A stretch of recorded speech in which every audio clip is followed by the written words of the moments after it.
MSW Media. News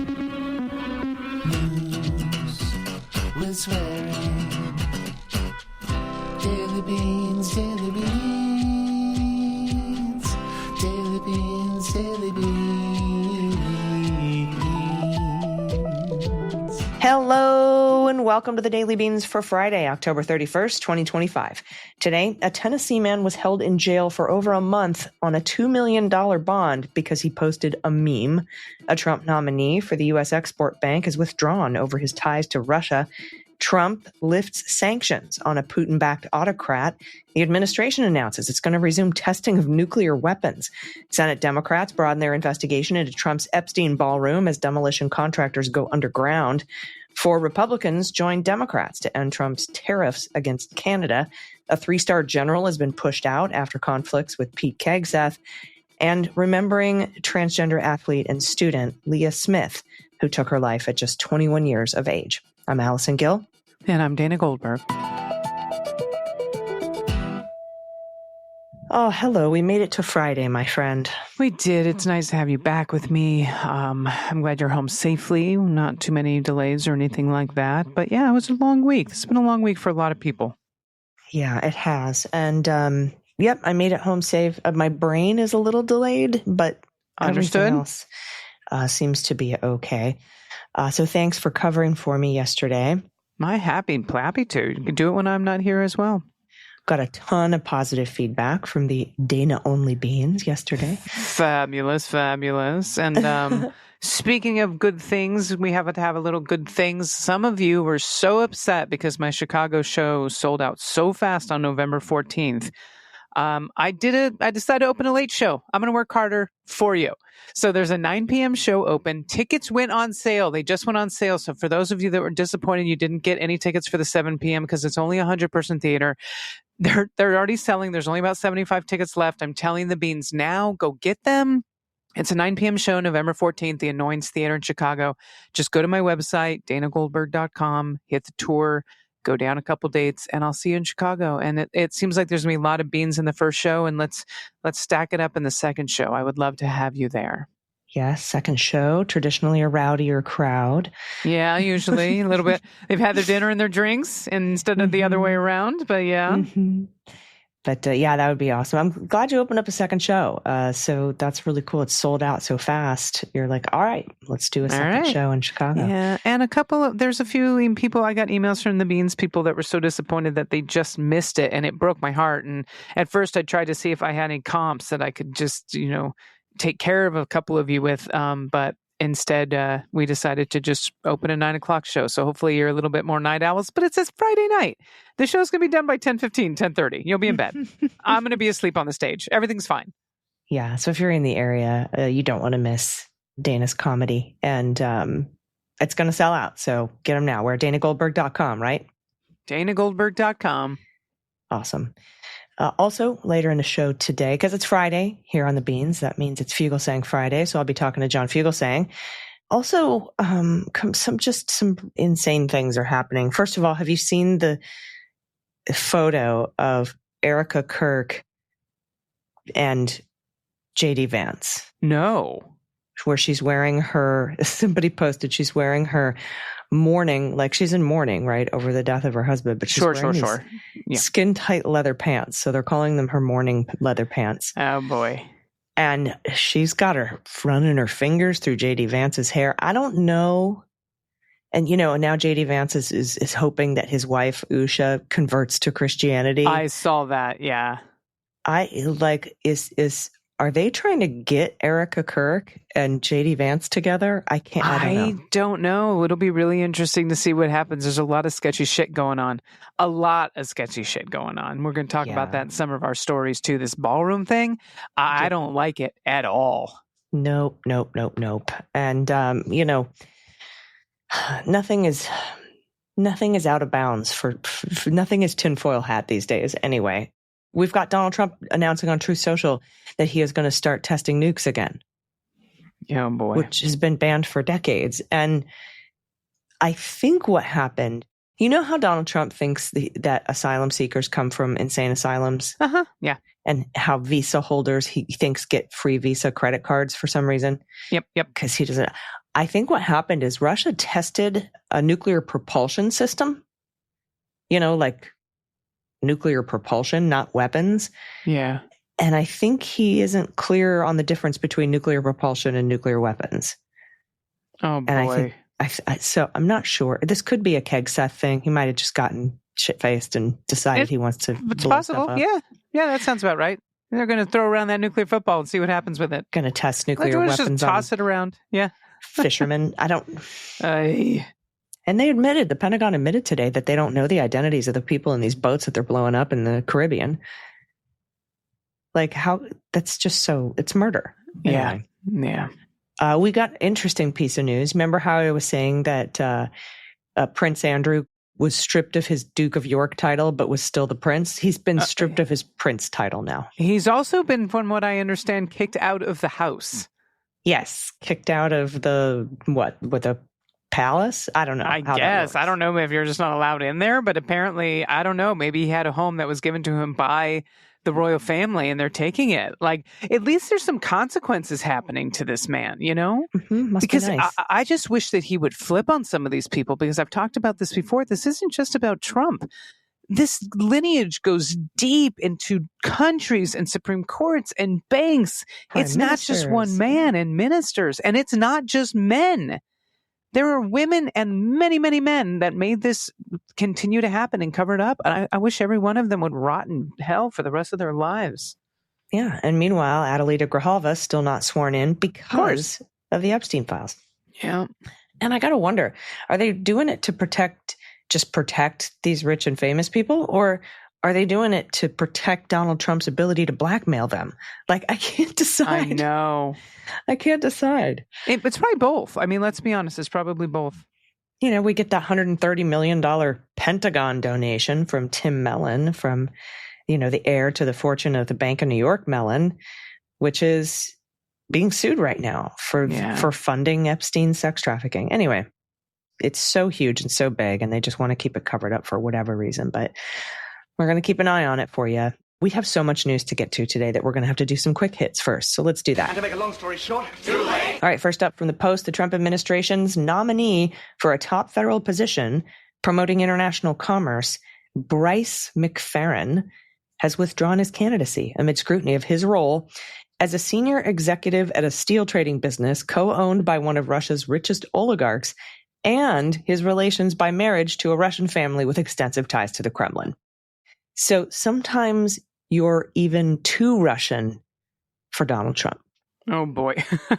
Oh, man. This one's from CNN. The Senate on Thursday passed a resolution aimed at ending President Donald Trump's global tariffs introduced last spring, with 4 Senate Republicans joining Democrats to object to the president's trade policy. For the third time in as many days, we got Rand Paul, Murkowski, Collins, and Mitch McConnell. As we know, the former GOP leader, they crossed the aisle to advance the measure in a 51-47 vote. All 4 voted for separate resolutions earlier in the week targeting Trump's tariffs on Canada and Brazil. This is largely symbolic because it won't be taken up by the House. So it's the bottom line is you can do what you want to do, say you're, showing some strength, but it's not going anywhere because Mike Johnson's not going to do his fucking job. Correct. But it's showing that there is a little bit of revolt going on, although just enough to not do anything, because the House won't take it up. Next up from the Times, the Trump administration Wednesday lifted sanctions against a Serbian nationalist leader who had been accused of undermining a U.S. brokered peace agreement that ended bloody sectarian fighting in the 90s in the Balkans. So we've lifted sanctions on this guy. Sanctions relief for Milorad Dodik, who had served until earlier this month as president of a small self-governing territory in Bosnia called Republika Srpska. I hope I'm saying that right. And this was a victory for this politician and for pricey influence campaigns mounted on his behalf by several allies of President Donald Trump. A bunch of people went to bat for this guy to get these sanctions against this a-hole lifted. And it worked. Probably Trump not knowing what's happening, Stephen Miller signing the thing for him. Don't worry about it, just sign it. Well, probably 100%. One of those things. That's all he's doing in his presidency. This last one in the quick hits is from CNN. A 3-star general serving on the Pentagon's joint staff has been pushed out of his position following months of sustained tensions with Secretary of Defense Pete Hegseth. Lieutenant General Joe McGee left his position earlier this month. This is from what the sources have said. They added that McGee had frequently pushed back against Hegseth and Chairman of the Joint Chiefs of Staff Dan Kane on issues ranging from Russia and Ukraine to military operations in the Caribbean. Oh, really? Those? Uh-huh. Raising a flag, huh? Hegseth has pushed out more than a dozen senior military officials since taking office in January, including Chairman of the Joint Chiefs, C.Q. Brown, the Chief of Naval Operations, the Directors of the National Security Agency and Defense Intelligence Agency, and the top uniformed lawyers for the Army and the Air Force. This whole thing is getting scarier and scarier, and we're going to add to that a little bit with that Ballroom story, I think. But the fact that we are losing so many people that defend this country nobly and with honor, it's frightening, absolutely frightening. Yeah, and now people like Stephen Miller are moving into military housing. Like what? And then they're gonna. I'm going to talk about this on this weekend's the breakdown on Midas Touch, but they are now moving to put together these quick reaction forces of about 23,500 National Guard to train them in putting down riots and civil unrest. And so that's also interesting timing, given that he would have to invoke the Insurrection Act to legally be able to deploy them. So making the plans is different from deploying them. But I think that the Supreme Court is about to tell him he can't deploy the National Guard under Title 10, 12406. I think they're about to tell him that he can't. And because they've asked for additional briefing on the matter in the Illinois National Guard case. Yeah, but what do we do? I mean, they defy the courts all the time. So yeah, the Supreme Court says you can't do it. And you think he's going to listen? I think he'll invoke the Insurrection Act so that he can get around it. Right. I think that will give him the cover to do that. Like, well, but the courts screwed me over, so I have to invoke the Insurrection Act so that I can deploy the military to act like police against civilians. So it's what we've been warning. It's what's in Project 2025. It's when he said the enemy within and he was going to send the military after us, and Kamala pointed it out and everyone was like, look, she's nuts. They're not going to send the military. But here we are. Yeah. All right. What are we going to do? Well, we've got each other. And that's about it right now. So we really have to bank on that. Yeah, you're going to go to Chicago and you're going to go laugh in Chicago. That's what you got to do, especially in Chicago. Mm-hmm. And meet other like-minded leguminati and do some networking and start some groups and start some good trouble. And speaking of good trouble, we're going to have that up first with the good news. But first, we have to get to the hot notes right after this break. Stick around. We'll be right back. After these messages, we'll be right back. So when the sun starts clocking out early and sweater season begins, as does smelly candle season in my house, I want home-cooked meals that feel warm and satisfying, comfort food. And HomeChef helps me put great food on the table without any stress. The oven-ready dishes and cozy recipes hit the spot and keep dinner from becoming another chore. Users of leading meal kits have rated HomeChef #1 in quality, convenience, value, taste, and recipe ease. And for a limited time, HomeChef is offering you 50% off and free shipping on your first box, plus free dessert for life when you go to homechef.com/dailybeans. So whatever kind of day you're having, HomeChef has a match for it. They have 30-minute meals when you want to cook, oven-ready trays when you do not, and even fast microwave options, which I love. There's a family menu, too, for meals that are hassle-free and crowd-pleasing. And so you're not stuck with the same thing each week. HomeChef has over 30 choices, so it's easy to find meals that fit your diet and taste, and there's a lot of variety. It's also kind to your wallet. HomeChef customers save around $86 a month on groceries, which is so important right now. You get fresh, prepped ingredients, simple instructions, and dinner that actually hits the spot. My most recent meal of theirs was blackened trout with Alfredo sauce and garlic butter, Brussels sprouts. It was exactly what I was looking for. The fish was delightful. The Brussels sprouts were the perfect side. I can't wait to have this dinner again. And right now, because SNAP benefits are shutting down, I am ordering double the amount of HomeChef meals, and I'm giving some of them to some of my neighbors in need. So for a limited time, HomeChef is offering you 50% off and free shipping on your first box, plus free dessert for life. Just go to homechef.com/dailybeans. That's homechef.com/dailybeans for 50% off your first box and free dessert for life. Must be an active subscriber to receive free dessert. Everybody, welcome back. It's time for Hot Notes. Hot Notes. All right, Dana, first up from the Washington Post, Democrats are expanding their investigations into Trump's demolition of the East Wing and construction of his planned ballroom, which I am calling the Epstein Ballroom, with lawmakers pressing the White House and outside companies to explain the project's finances and what was promised to contributors. Adam Schiff, our senator here from California, and colleagues on Tuesday demanded the White House provide a complete accounting of how it's paying for the ballroom, including any terms for donors. Like, oh, I don't know, I'll keep you out of the Epstein files. Yeah. Trump said Friday he raised more than $350 million to pay for the project. Like, is Leon Black donating? We already know Tim Mellon is. Like, who are these people? The senators want to know. And the White House has said at least 36 companies and private individuals have helped fund it as well. Senator Richard Blumenthal separately sent letters Tuesday to contractors involved in the construction project, including McCrary Architects, Clark Construction, and engineering from AECOM, A-E-C-O-M, questioning, quote, the rapidly changing and secretive terms of Trump's planned ballroom. The letters were also shared with the Post. The project's contractors have also declined to comment. A representative from McCreary on Tuesday referred questions about the project to the White House. Clark Construction and AECOM did not respond to requests for comments at all. And in a related story, Dana, CBS is reporting some of these firms appear to be trying to lower their profiles, in some cases, literally, on social media, amid the sometimes vitriolic online reaction to the East Wing demolition and construction of the 90,000 square foot privately financed Epstein Ballroom. I'm adding Epstein. None of the firms have been accused of any legal wrongdoing, but EAI Roloff, a Maryland-based hauling company, has advised visitors to its homepage that its site is undergoing routine maintenance. So there's no links or contact information. Nothing up on their website right now. Oh, boy. Last week, a red and charcoal gray truck bearing the EAI logo and phone number delivered discarded rebar from the White House to a scrapyard just outside Washington. The company did not respond to emails or a phone call seeking comment. Photographers last week captured heavy equipment leveling the East Wing and corridor connecting it to the White House residence. Emblazoned in black and white and red on an excavator was ACECO, a Maryland-based demolition company. ACECO's website is also unavailable. This site is under construction, it says. All these construction companies and their websites are all under construction. And from what I understand, they're all non-union.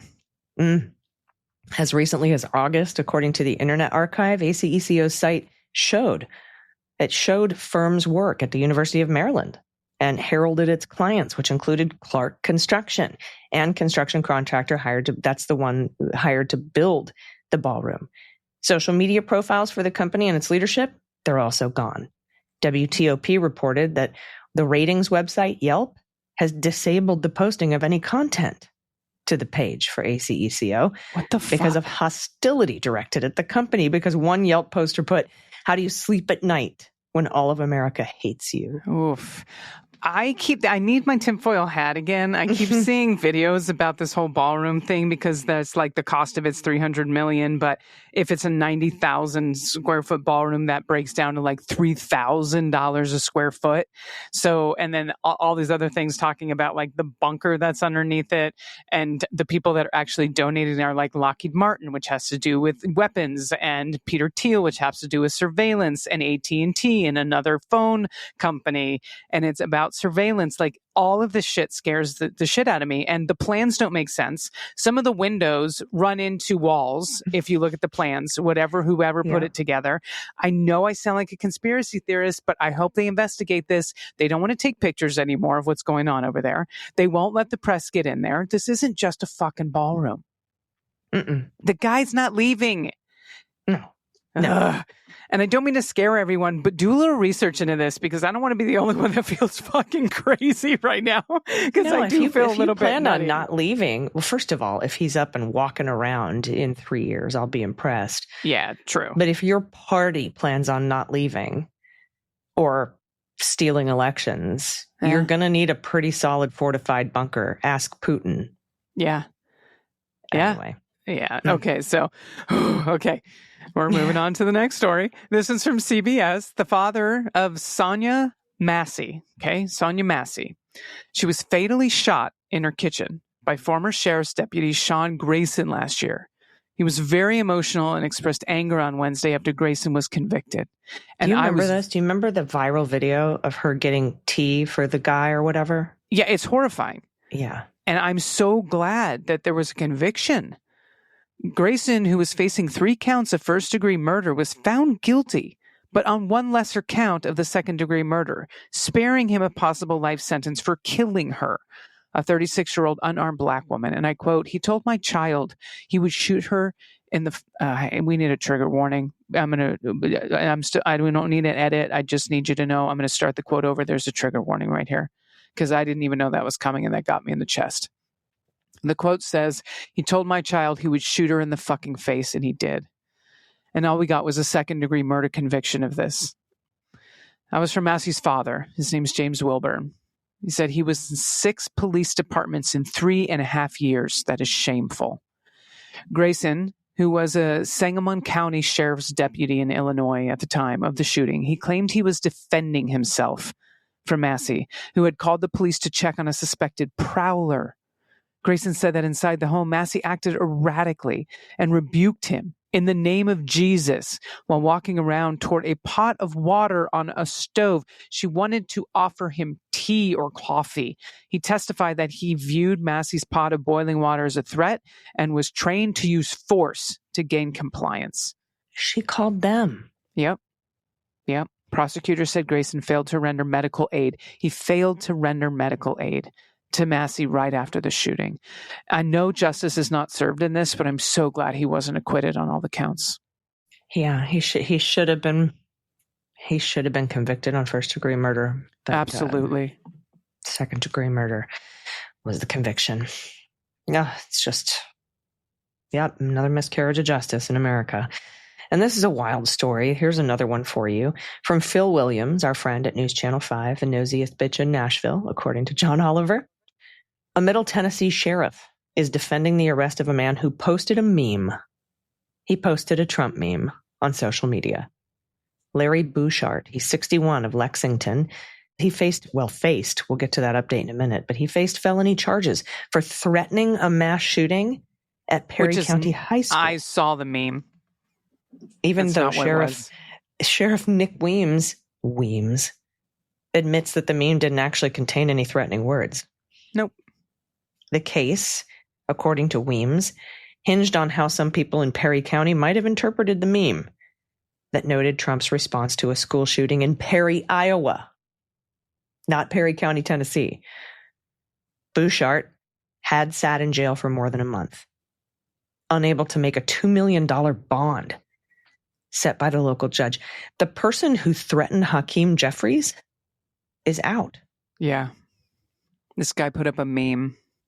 This guy had a $2 million bond.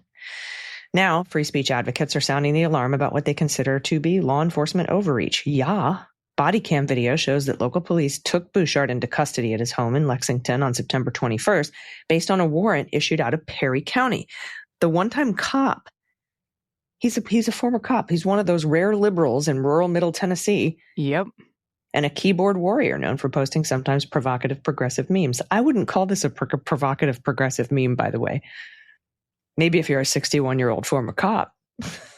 Yeah. The arresting officer informed Bouchard the warrant accused him of threatening mass violence at a school. And you can see him on the video say, at a school? I was on Facebook. I didn't threaten anyone. The meme, by the way, I know everyone's now, what was this meme? The meme that landed Bouchard in jail, part of a discussion about Charlie Kirk's murder. This was a discussion the day after the day that Charlie Kirk was murdered. It included a quote from Trump that said, "We really have to get over it."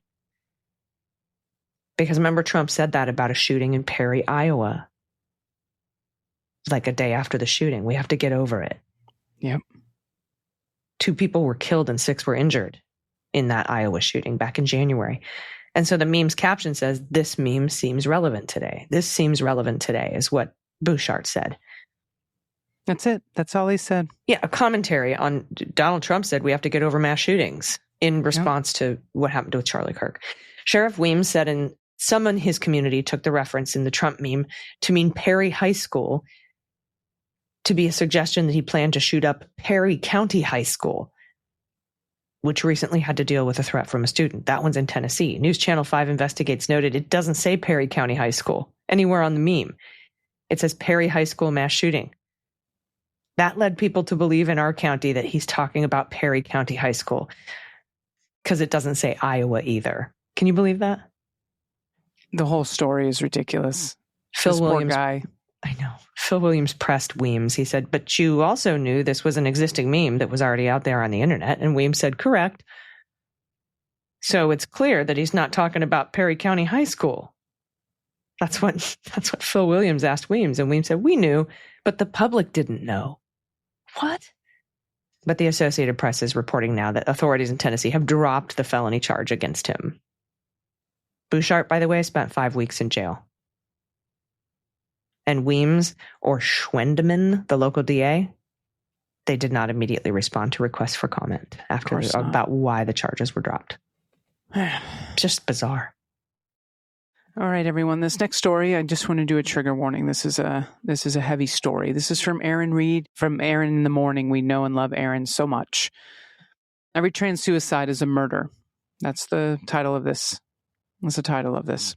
It was just days ago in Middlebury College in Vermont, announced the tragic death of Lia Smith. He was a transgender student and former athlete at the school. In the days that followed, a clearer picture of her life emerged. She was a passionate advocate for transgender rights, a devoted teammate before leaving athletics in the 2023-24 season, and someone who, like so many visible trans people today, faced relentless hostility. While we never know the exact reason she took her own life, her death comes amid a wave of Republican attacks on transgender student athletes and sweeping Trump administration restrictions on transgender people across nearly every aspect of life. To call her death merely a suicide misses the larger truth. No suicide happens in a vacuum. Policies designed to make life unlivable for transgender people bear responsibility too. Every trans suicide is a murder by those in power. To understand Lia's life before her passing is to see the power of what acceptance can make possible. She was a model student, proof that when transgender people are allowed to live authentically, the benefits ripple outward. Lia double majored in computer science and statistics, played in chess and Japanese clubs, loved music, competed on the women's swimming and diving team until she left, citing the pressure and the isolation she felt as a transgender athlete who didn't feel welcome. Her departure came amid a growing wave of anti-trans policies on college campuses as states began banning transgender athletes in 2022, a wave that has only intensified since then into national bans.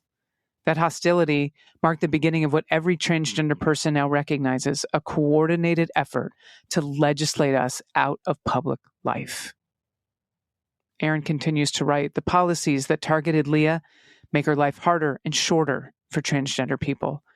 In a time when we can't predict what fresh cruelty might come next, as the president signs one anti-trans order after another, and elite universities quietly comply with his demands to discriminate, even in blue states, and as the movement against us widens its sights to target transgender people of every age, we have to name what's happening plainly. These policies carry blood on their hands. Transgender advocates have warned for years that the relentless criminalization and isolation of our community would lead to deaths. Lia deserved better. Better than this government, better than these institutions. Every transgender suicide is not just a tragedy, it's a murder. It's the foreseeable consequences of policies designed to make us disappear. For those wishing to help Lia's family, you can give to Middlebury's Prism Center for Queer and Trans Life as requested by her family. We'll have a link in the show notes. And there's more to read. So if you do not follow Aaron in the Morning on Substack and you are a Substack person, do so. She's phenomenal. She's doing an incredible amount of work as someone who belongs to the community herself. And her writing is extraordinary.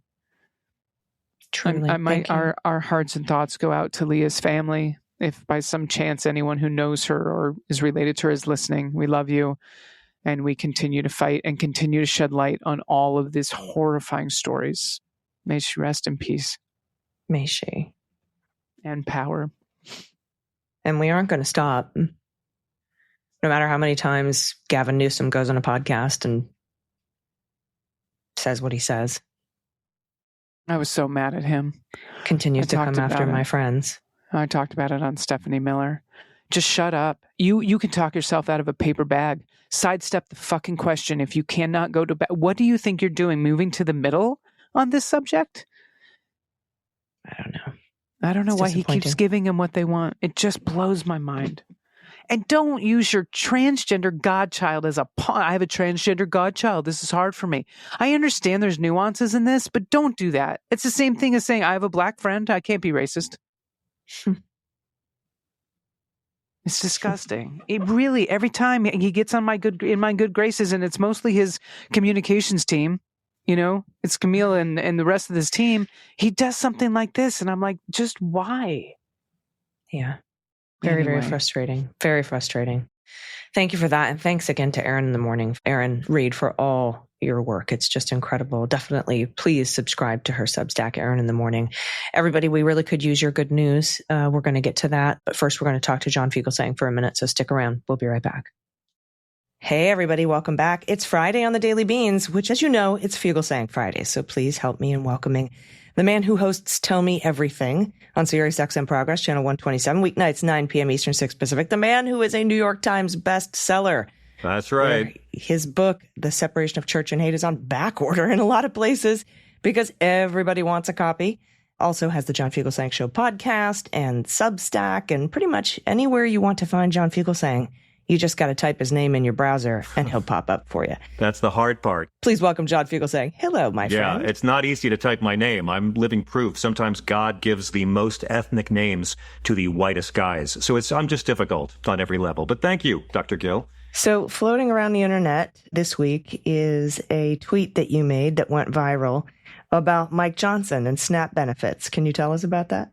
Sure. I just found out this morning it went viral. I haven't really been checking my posts, and I saw that it got like 11,000 retweets on the Nazi dating site that used to be called Twitter. And then some George Takei and Professor Reich both retweeted it, which I think gives me all the credibility I need to get a graduate degree. But essentially, the argument they're making is no food for you until the Democrats let us take away your health care.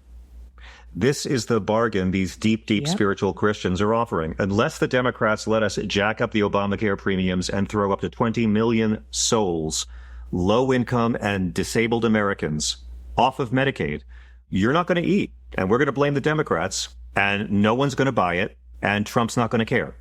I mean, I think I told you I was on CNN the other night with Dan Crenshaw, and he was talking about this Democrat shutdown, and we're all doing constituent work. I'm like, well, it's great to have you here in New York, sir.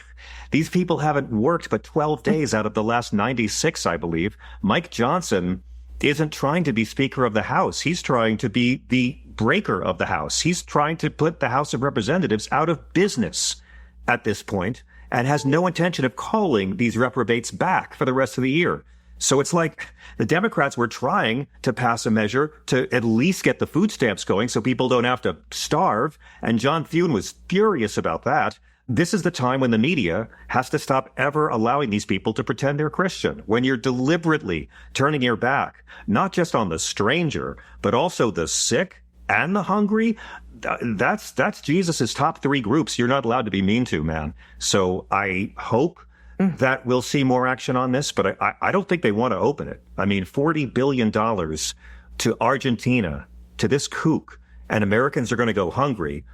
What I worry about the most, Dr. Gill, is that the mainstream media is not going to sell any outrage over this because the mainstream media is owned by people now who don't mind. No. And of course, CNN's CEO goes to the White House and then tells his colleagues and the people who work at CNN to not report so much on the demolition of the East Wing. Incredible. We know where their bread is buttered. And that's, yeah. Trump's even joking that he's the Speaker of the House, right? Well, yeah. Yeah, and he is. I mean, he's essentially owning it. He's Mike Johnson is his cuck. And again, Mike Johnson's job is to just be a vassal for this man and talk about how pious he is. These people are anti everything Jesus commands in Matthew 25. Like the media knows that Trump's a fake Christian, but they allow Mike Johnson to have the same pretense of Christ following that they gave to Mike Pence, who didn't deserve it either. And again, when you're not just abusing the immigrant, but also the poor, the sick, the hungry, I mean, Jesus Christ, I am so glad that we are going to eat healthy as we can and try to live a long time to watch the backlash to all of this, because the moral and intellectual backlash to Trumpism is going to be a great period in American history. And I'm going to try my best to stay alive for it. I don't think young people are going to want to have anything to do with this. I mean, when we were kids, there were those creepy old guys who defended Nixon, remember? They're not around anymore. They don't defend Bush anymore. This is just collapsing all over the place, and it's starting to get messy. The big difference is Donald Trump doesn't have guardrails this time. He has a Supreme Court and a media that he thinks will mop up the mess for him. I don't think he's going to be popular enough to pull this off. No, I don't think he will. And, we can talk a little bit about, what's going on in the House is obvious. He doesn't want to swear in Adelita Grijalva. It's been 38 days since she's been elected. They don't want to swear her in. Epstein survivors have put out a statement urging him to swear her in. And it is a record. And so now we have, on the other hand, because we're going after the sick and the poor and our neighbor. So that's, just the Bible down the drain and all the teachings of Christ. But now feeding children is woke. I don't know if you know that, but it is. Go on. Right. But now we've got Governor Pritzker asking Gregory Bovino, who is just guy. Did you see how he dressed up for court the other day? Like, you don't want us to call you Nazis? Okay. But he even went and got the zone of interest haircut, that guy. Yeah, he did. So Pritzker's asking him, please don't tear gas kids on Halloween. Like, that's where we're at. Yeah. And then on top of all of that, we have Donald Trump building his Epstein ballroom and probably retrofitting the bunker as he's getting ready to test nuclear weapons again for the first time since the 90s. So it's all now I'm trying to figure out if it was Vought or Vote, however you say Russ's last name, or Stephen Miller, who wants to restart, or maybe Hegseth, who wants to restart testing nuclear weapons, which I think came from the fact that Russia recently tested a nuclear propulsion system, and Trump probably, or somebody, thought that they were testing nuclear weapons and said, we should do that too. I'm not sure. He still thinks asylum seekers come from asylums. So, and that visa holders are being given free visa credit cards. So who knows what he thinks? His brain is mush at this point. That's correct. But, here we are with this ballroom. We've got people donating hundreds of millions of dollars into this thing, and we've got the contractors laying low. So it's a slush fund. And firing all the boards in charge of all of it for the ballroom of the damned, and whatever the hell the bunker underneath is intended to be, whatever this thing is really all about. But yeah, it just seems like another way Donald Trump, at least this is Donald Trump grifting off the private sector and not us. But we, the taxpayers, will be paying to maintain this monstrosity for the rest of time. So it's not like it's all private money. We're going to be paying the people who work in there. Like, we're going to be paying for all of this for the rest of time. But I do want to point out one really cool piece of news that really got overlooked, which is Arizona's suing Mike Johnson for not swearing in Adelita Grijalva. Mike Johnson is keeping 800,000 Arizonans from having a representative because she's the vote needed for the Epstein files. He is blocking democracy to protect the nation's creepiest secret rape cult. And Arizona is the state that gave us Barry Goldwater and Joe Arpaio is like, nope, we draw the line at evangelical pedophile obstruction. So, I mean, there's so much amazing resistance going on all levels. Look at how great Zohran Mamdani is doing and how it's freaking out all the right people. And as bad as it is with the ballroom of the damned, it's so insanely unpopular. And what we just witnessed this week with ICE and Border Patrol, I mean, holy fascist family feud, Batman, the deportation industrial complex is eating itself alive right now. Like, Border Patrol and ICE are at war with each other. I mean, Trump just fired half of ICE leadership to replace them with Border Patrol bros. So Bovino, this guy has tear gas crowds in Chicago.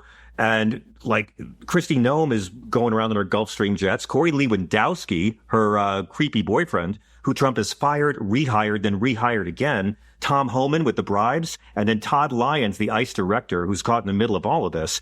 And this whole operation is like the purge on bad oxy. They are literally arguing over who's going to be more cruel to brown kids at church picnics. Like, they're firing ICE because ICE isn't evil enough. And the way that the left and the media have dropped the ball is a lot of this has been CPB that's been just generically misidentified as ICE. So now they're actually taking the guys who are better at the cruelty than ICE and replacing ICE with them. It's about to get a lot uglier. And what does this mean for the billions and billions in this hideous bill that just got funneled to ICE? He just transfers all these funds to this organization, and then he removes them from being in charge of this. Like, it's a mess over there. And the media is working so hard to not cover it.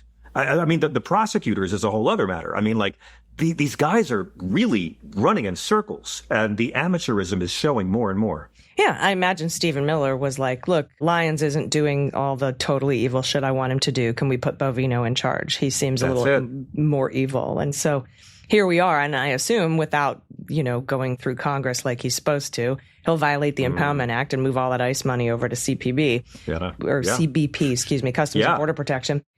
And we'll see how that all turns out. During a shutdown, they'll do it. During a government shutdown, they'll do it. Of course. Mm-hmm. Of course. And they'll say it's because of the shutdown. It's because of the Democrats that we have to do it this way. That's and right. Mike Johnson will stand there spineless without balls and just let it all happen, because that's his job, is to be a Trump cuck for a branch of the government. No but notes. Then now on this third hand, we have the ongoing whitewashing of what happened on January 6th. There was a sentencing memo that was written by this Department of Justice to sentence the guy who had all the guns and ammo and bombs down in his van down by the river near Obama's house. And in the sentencing memo, they mentioned that he was at January 6th and that the January 6th was a mob. And I guess of rioters. Pirro didn't read it. And this upset Donald Trump. This is my favorite story of the week. It's the best story of the week. I mean, it's just so incredible. These two federal prosecutors, Valdivia and White, they got placed on leave, which means we're taking you behind the barn. And they were the ones who wrote the sentencing memo for this violent criminal. And, Taylor Taranto, who was at January 6th, and they described it as a mob of rioters. And for that, they got locked out of their laptops and escorted out of the building. But the real story here is that this guy almost tried to kill Barack Obama, not in a van down by the river, a van full of guns and ammo outside his house, after, in 2023, a story that everyone has forgotten about, but that Trump posted Barack Obama's home address on Truth Social. This is stochastic terrorism 101, mass communication to incite random actors to commit violence that you can later deny responsibility for. I'm not saying kill them. I'm just saying they're enemies of the people. Wink, wink, kaboom. It's terrorism with plausible deniability. Imagine like if Charles Manson or Osama bin Laden never actually killed a person, if you can imagine. That's how it works. So this guy is outside Obama's house and they get him. But again, these two prosecutors included that in their sentencing memo. It wasn't just that they said that it was a rioting mob on January 6th. They said the quiet part out loud, that his attack on Obama's home stemmed directly from Trump's own post. They laid it out. And that's where Jeanine Pirro apparently signed their memo without reading it.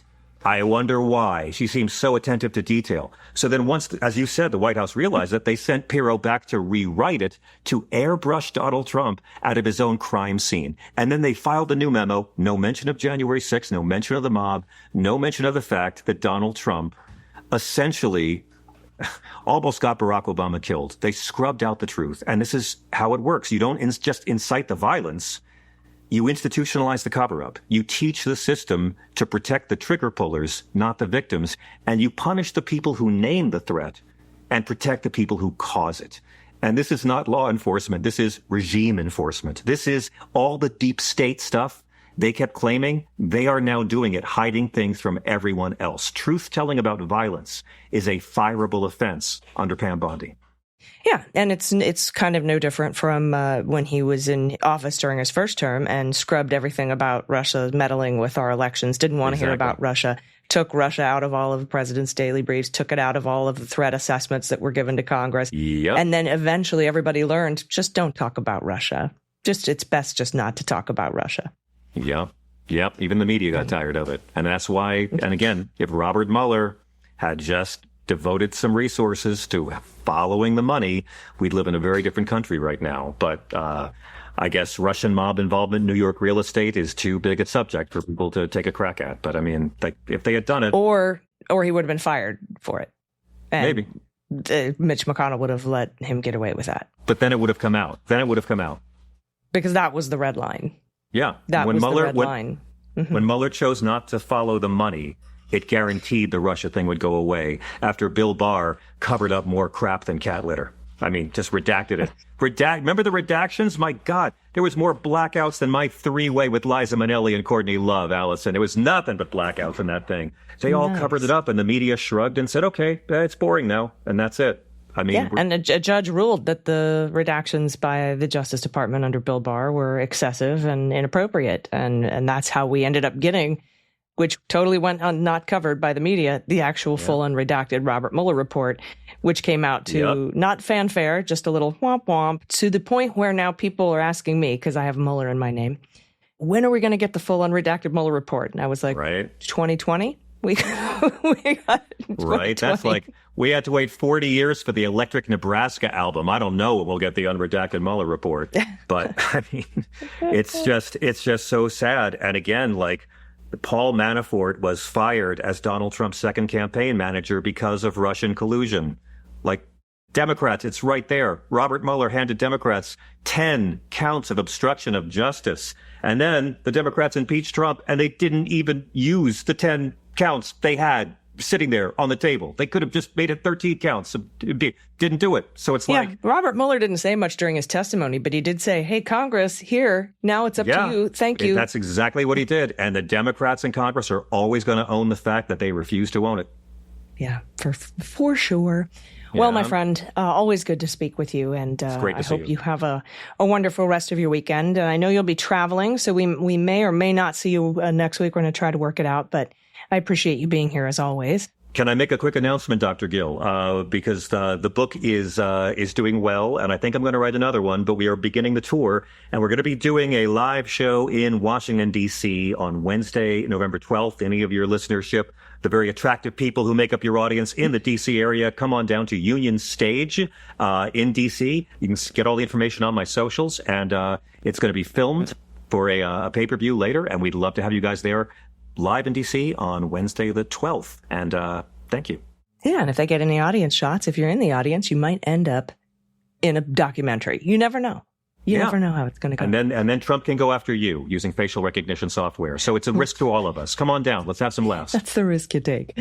All right, my friend. It's good to see you. Everybody check out Tell Me Everything on Sirius XM Progress, channel 127. It's weeknights at 9 p.m. Eastern, 6 Pacific. If you haven't gotten your copy of Separation of Church and Hate, call your local independent bookstore, put it on order, get 10 copies, get 15 copies, put them in a big pile of books that I've recommended over this last year, and give them as gifts this holiday season so that your friends are prepared to have those Jesus arguments at the dinner table. That's it, baby. And then, of course, you can always check out the John Fugelsang Show podcast and the Substack, and he's everywhere you want to be. Let's blaspheme together. Thank you. Were you smote? I felt smote. All right, my friend. Thank you so much. We'll talk next time. John Fugelsang. Everybody stick around. We'll be right back with the good news. Everybody, welcome back. It's time for the good news. Who likes good news? Everyone? Then good news, everyone.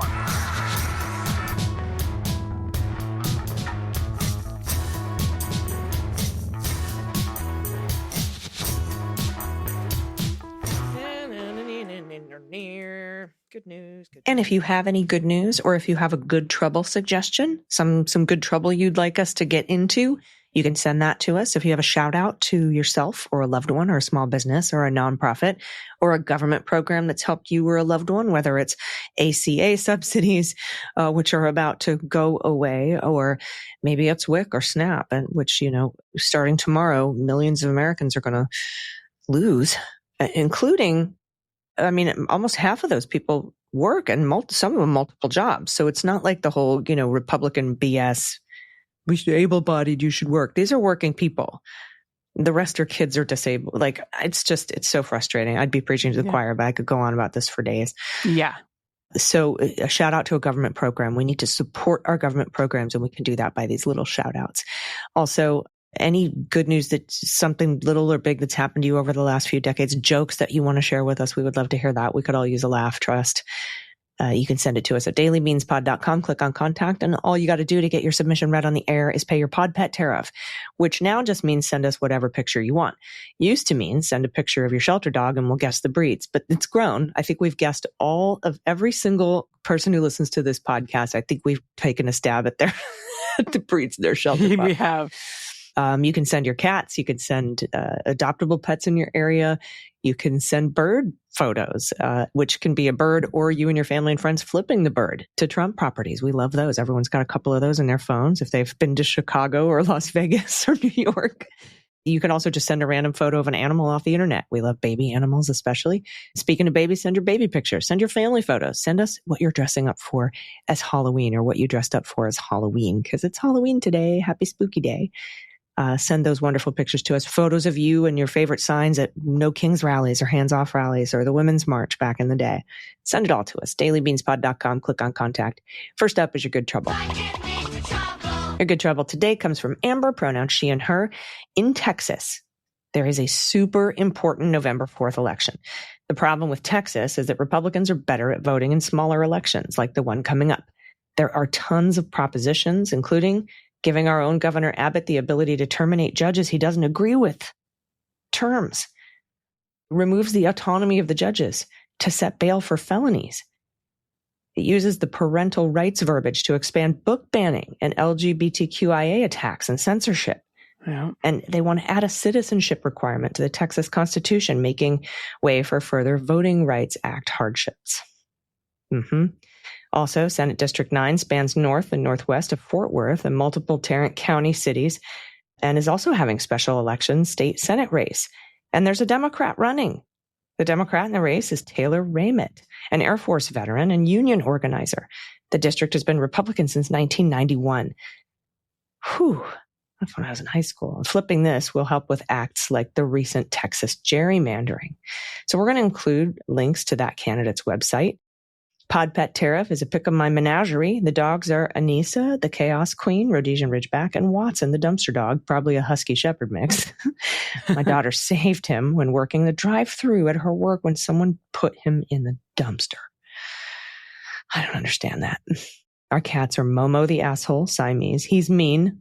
Juno Kitten, Gray Tabby, and my Princess Agatha Rose, Tuxedo, staring down at our bearded dragon. They keep life fun. That is quite a menagerie. That is a menagerie. I work for the Texas Independent Rhodesian Ridgeback Rescue Organization and listen to y'all every day. Thank you for your simple, no-nonsense, fun podcast delivering real info with an injection of good. Thank you for help keeping me sane. Look at these beautiful babies. So sweet. This is a brood. Oh my God, Katie's, the last couple one. Puppies. Sweet baby girl Tuxedo with a bearded dragon. Oh my goodness. So good. Now we have another special election going on, don't we? We do. I'm sending you down to Albuquerque. Albuquerque, if you happen to be in APS's District 6 or you know anyone who lives there and you're not sure who to vote for, I'm imploring you to vote for Margaret Juarigia Bowman. Now, I've known her my entire life. That's not the point. There is a MAGA running against her who is being very well funded with dark money. This is the school board. This is the districts that matter. These are the people that are taking care of our kids. And she has been endorsed by the senators, the Democratic senators that we know and love. Also the reps, Melanie Stansbury is behind her, Planned Parenthood, the things that she believes in. And I talked to her. She is fighting for LGBTQ rights and protecting kids in the schools. So this is APS District 6 in Albuquerque, and the election is on the 4th, like the rest of them. So if you're like, I don't know who these people are, I'm telling you, this one's vetted and she's good, and she will take care of the things that we believe in as well. So get out there and vote, Albuquerque, or tell someone who who lives there. Yeah, I think we've got 52,000 elections nationwide, according to Heather Cox Richardson, coming this week. So we're going to be looking for all those results. Thank you so much for all that good trouble. APS District 6.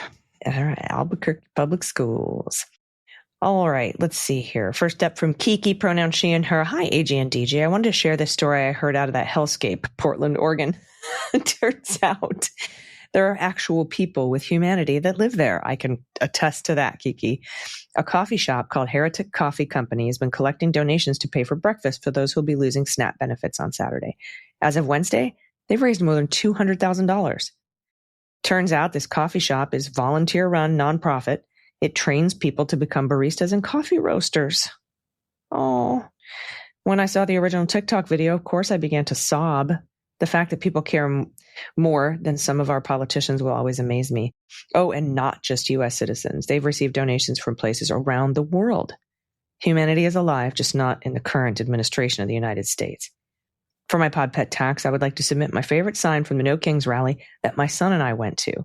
I also have added a toddler pic of my now 16-year-old who is a Cleveland Browns fan, but he looked happier in what he was wearing in the pic. That's a Steelers outfit. How dare you, Kiki?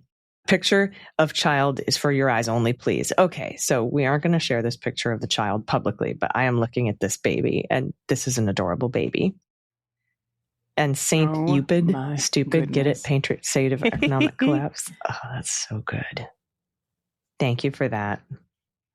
Oh, so sweet. All right. This is from Grace, pronouns she and her. Hey, Beans Queens. I just listened to the Cliff Cash interview. Love him.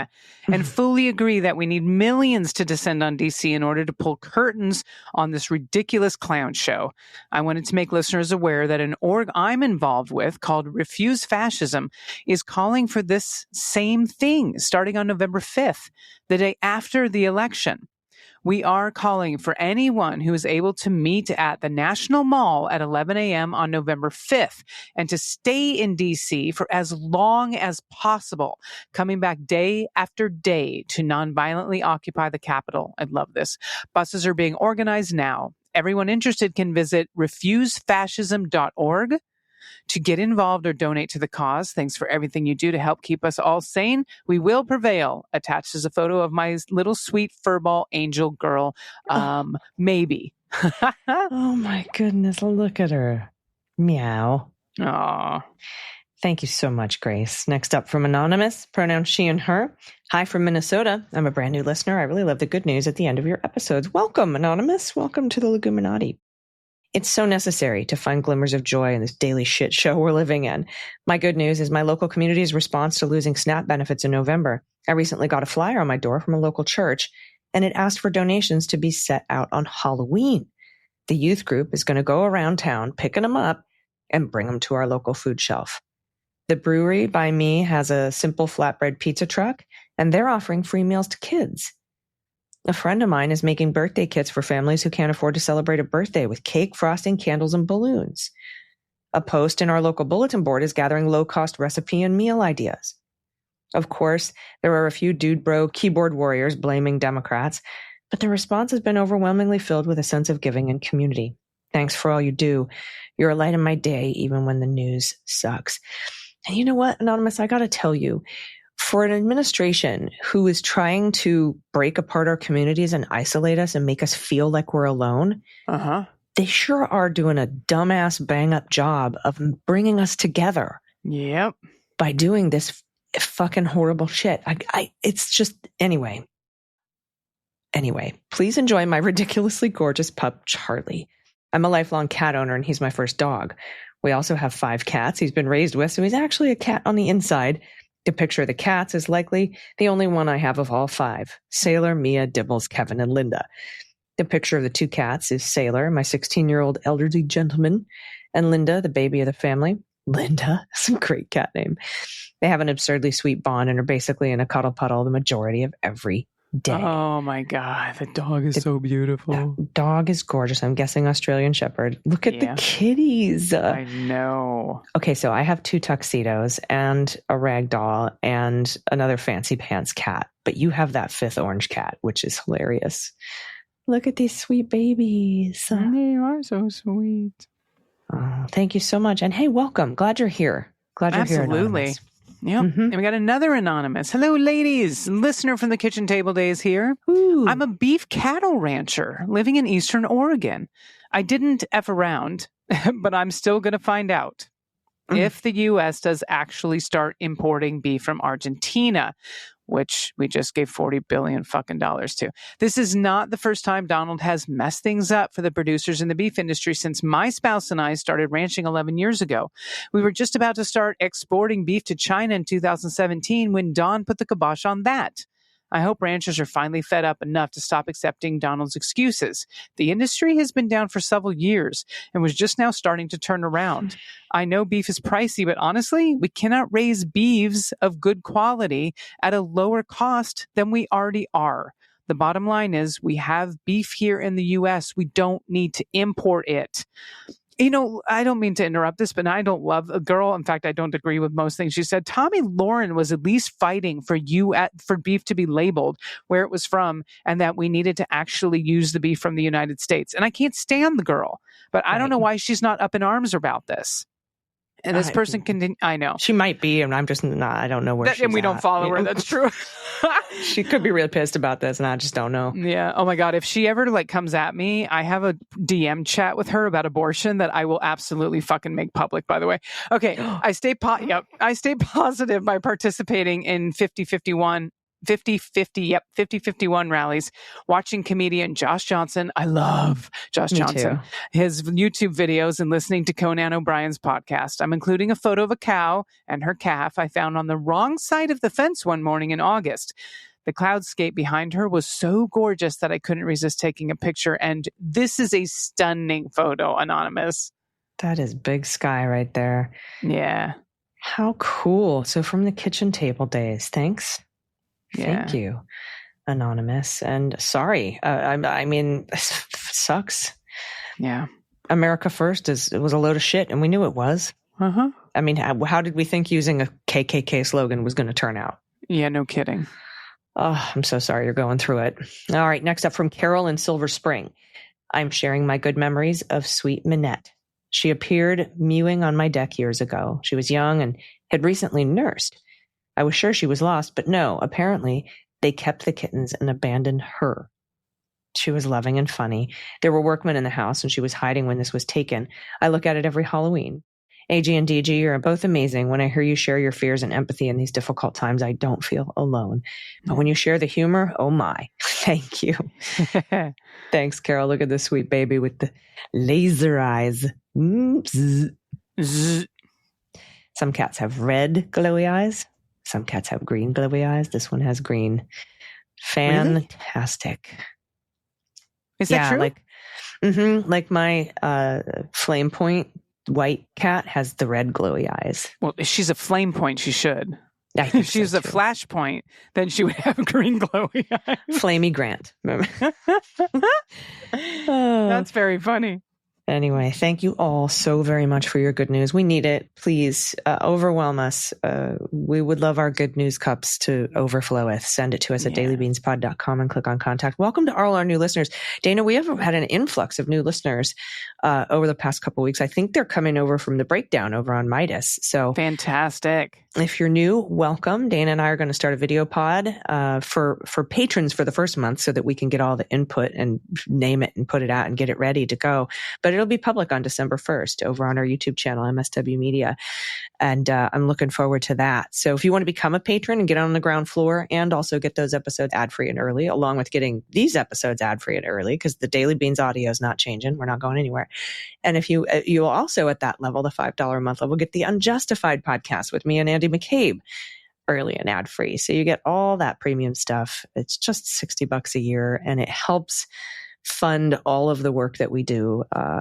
And we can't thank you enough, because independent media is so important right now. Yeah. Given that corporate media is owned by like 4 douchebags, billionaires. You know? That's all I have And to they're say. kind of doing whatever Trump wants, like CNN. Yeah. Could you stop reporting about the tearing down the East Wing? It's gross. Anyway, thank you for supporting us. You can do that at patreon.com/Mueller, she wrote, or patreon.com/The Daily Beans. Takes you to the same place. I thought of everything. I covered all the bases, Dana. And we appreciate you sending in the good news. Don't forget to go to danagoldberg.com. If you're in the Chicago area, get your tickets. What's the theater called? The Annoyance Theater for the Outrageous Theater. Tour? And it's the Annoyance Theater. It is a historic comedy theater. It's like them, Second City, and like one others that people really know when they're going to shows in Chicago. So I can't wait. It's going to be a really fun night of just community joy and a lot of fucking, bitching and laughing. Yes, comedy with swearing. All right, so check it out. Again, that's danagoldberg.com. Everybody, have a wonderful weekend. I will see you on the Midas Network for my live show Sunday at 3:30 Pacific, 6:30 Eastern. It's called The Breakdown.